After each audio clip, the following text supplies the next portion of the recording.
Hi friends, welcome to Sandhya Prakash Lifestyle Tamil. இன்னைக்கு நம்ம சேனல்ல வண்டி கடை பட்டாணி சுண்டல் வீட்ல எளிமையா எப்படி செய்யறது அப்படின்றத பார்க்க போறோம். நானுமே இப்பதான் ஃபர்ஸ்ட் டைமா ட்ரை பண்ணியிருக்கேன். வாங்க வீடியோக்குள்ள போலாம். ஒரு ஜார்ல பூண்டு, வெங்காயம், தக்காளி, இஞ்சி இதெல்லாம் போட்டு அரைச்சிக்க போகிறோம். ஓகே, அரைச்சிட்டு வந்துடலாம். குக்கரில் பட்டாணி, கல்லுப்பு, மஞ்சத்தூள் போட்டு 4 விசில் விட்டுருக்கேன். அது பட்டாணி வெந்து ரெடியாக இருக்குது. ஓகே, இப்போ கடாய் வச்சுக்கலாம். ஸ்டவ் பற்ற வச்சு கடாய் வச்சுட்டு எண்ணெய் ஊற்றிக்கலாம். எண்ணெய் பார்த்திங்கன்னா கொஞ்சம் அதிகமாகவே ஊற்றுறேன், ஏன்னா அப்போ தான் நல்லாயிருக்கும் அப்படின்றதுக்காக. ஒரு 4 ஸ்பூன் ஊற்றிட்டேன். அதுக்கப்புறம் பார்த்திங்கன்னா கடுகு, கடலப்பருப்பு, உளுந்தம்பருப்பு தாளிக்கிறதுக்காக போட்டிருக்கேன். அப்புறம் அரைச்சி வச்சோம் பார்த்திங்களா, வெங்காயம், தக்காளி, பூண்டு, இஞ்சி இதெல்லாம் போட்டு அந்த அரைச்சி வச்ச விழுதை ஊற்றிக்கலாம். அதில் பார்த்திங்கன்னா ஜாரு, என்னடா அது ஜாரை கழுவி தண்ணி ஊற்றுறேன்னு நினச்சிக்காதீங்க. அது ஜார் அரைச்சோம் இல்லையா. மஞ்சள் தூள்,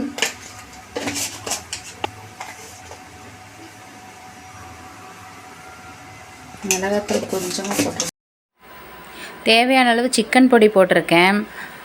அதுக்கப்புறமா நல்லா தேவையான அளவு தண்ணி ஊற்றி மிக்ஸ் பண்ணி வச்சுக்கலாம். நல்லா கொதிக்கணும், ஏன்னா பச்சை வாசம் போகணும் இல்லைங்களா. பச்சை வாசம் போகிற வரைக்கும் கொதிக்கணும்.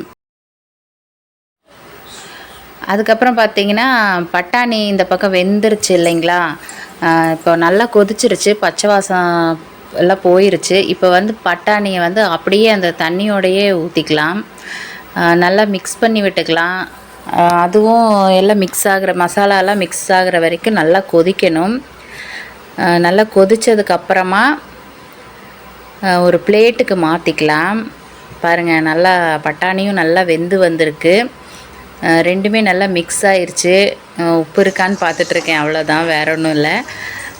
அதுக்கப்புறம் ஒரு பிளேட்டுக்கு மாற்றிக்கலாம். ஃபஸ்ட்டு ரெடி ஆயிடுச்சு, சுண்டல் ரெடி ஆயிடுச்சு. நெக்ஸ்ட்டு பிளேட்டுக்கு மாற்றிட்டு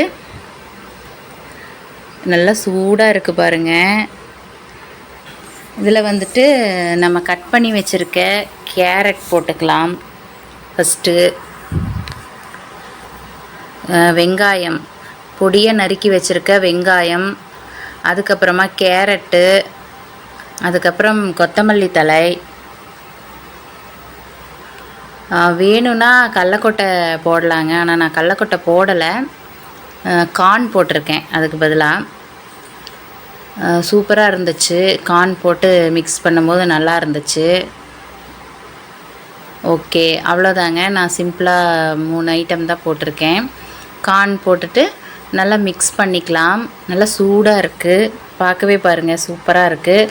அந்த ரோட்டு கடையில் சாப்பிட்ற அந்த சுண்டல் மாதிரியே இருக்குது பாருங்கள், சூப்பராக வந்திருக்கு.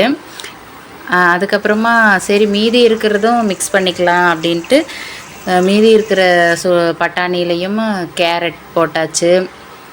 கட் பண்ணி வச்சுருக்கிற வெங்காயம், அதுக்கப்புறமா கொத்தமல்லி தழை, அதாவது இருக்கிற கட் பண்ணி பொடியாக நறுக்கி வச்ச வெங்காயம் எல்லாமே போட்டு மிக்ஸ் பண்ணியாச்சு. ஏன்னா அது எல்லாருக்கும் மிக்ஸ் பண்ணி வச்சிடலாம், வீட்டுக்கு தானே செஞ்சுருக்கோம் அப்படின்றதுனால எல்லாமே போட்டு மிக்ஸ் பண்ணிக்கிட்டேன். கொத்தமல்லி தழை, அதுக்கப்புறமா கார்ன் கொஞ்சம் அதிகமாகவே போட்டுட்டேன். நல்லா இருந்துச்சு. கார்ன் இதில் மிக்ஸ் பண்ணும்போது ரொம்பவே டேஸ்ட்டாக இருந்துச்சு. எல்லாமே போட்டு மிக்ஸ் பண்ணிவிட்டு என் தம்பிக்கும் என் ஹஸ்பண்டுக்கும் கொடுக்கலாம். என்ன சொல்கிறாங்கன்னு பார்க்கலாம் வாங்க.